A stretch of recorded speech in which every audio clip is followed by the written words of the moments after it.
My name is Dusty Hunt. For my Introduction to Humanities final, I'm going to teach you a lesson about the Parthenon. There are four so-called architects that allowed this marvel to come to be. Pericles was a great statesman and general of Athens with many great victories under his belt. His dream was for Athens to become the center of civilization and arts, education, culture, and democracy. He initiated the building projects atop the Acropolis in Athens around the years 447 to 432 BC. Phidias was a great sculptor, painter, and architect. As a longtime friend of Pericles, he oversaw the construction of the building and created many, if not most, of the statuary, including the Athena Parthenos. Pictinus and Callicrates. Not much is known about the actual architects, other than their names and a few mention of other projects that they did, including a book that was lost in time, but based on the beauty of the Parthenon, you can tell they were world-class architects. The building itself stands on the foundation of at least one or two Parthenons, depending on the archaeologist that you want to ask.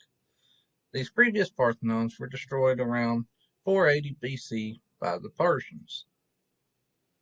They used pentelic marble quarried from the flanks of Mount Paticulus, about 10 miles from Athens. This marble is mainly used on the Acropolis buildings, and it's very difficult to work with.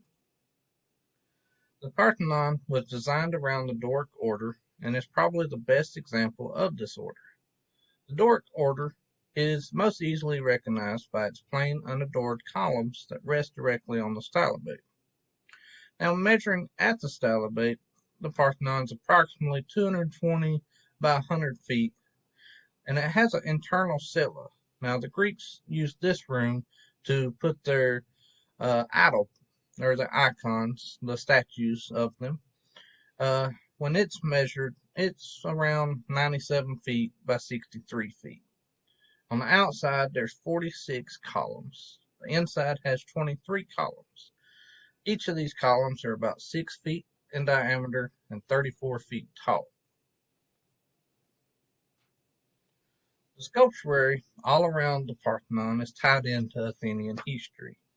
Most were created by Phidias or his apprentices.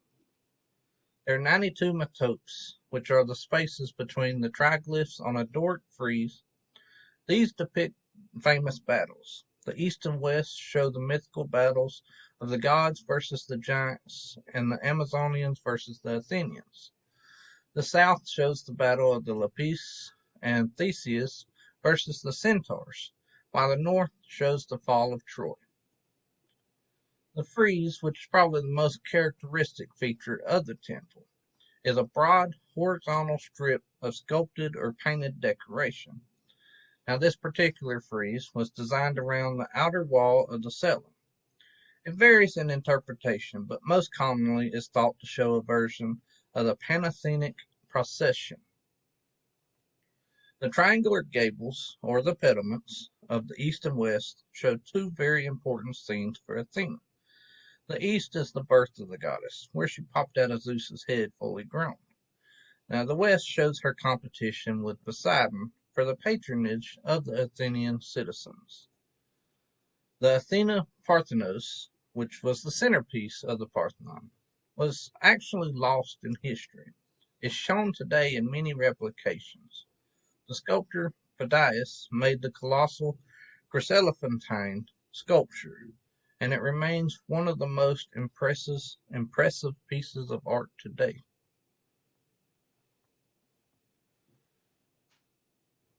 Now, the Parthenon was called a temple, and it was actually called a temple for Athena, but it never actually hosted her main cult, the Athena Polaris. Many architects have said it was more likely a treasury for Athens or even a genealogical museum of Athenian identity. In 6th century AD, the Parthenon became a church, the Church of the Parthenos Maria, or Mary. The orientation of the building changed, and several remodels were done, as well as adding and removing sculptures. It was a very important Christian pilgrimage for hundreds of years. And then for about 250 years, it was a Roman Catholic church. In 1456, the Ottoman Turks attacked and overtook. They changed the Parthenon to become a mosque. The Parthenon then again went through more remodels and mainly to cover up Christian markings. In 1687, the Parthenon was nearly destroyed by a mortar round fired by the Venetians in the Marian War. It stands today mostly as it was after that tragic night. When Greece gained control of Athens in 1832, the Parthenon became considered the pinnacle of human architectural achievement and was converted yet again to a museum and tourist attraction.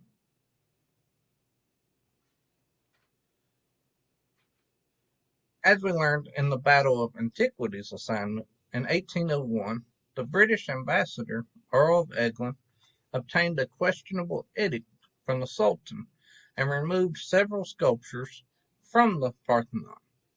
Now, these sculptures are currently housed at the British Museum of Arts, but they are actively being fought for by the Athenians who want to return them to their rightful home of the Parthenon. There's an old saying that imitation is the greatest form of flattery. In 1897, the Nashville, Tennessee building proved that. It was a full-scale replica of the Parthenon. It stands on Nashville's very own Acropolis, which they call the Centennial Park. It holds several recreations of statues and even a replica of the Athena Parthenos. Today it is used as an art museum and a backdrop for many famous theatrical plays and movies.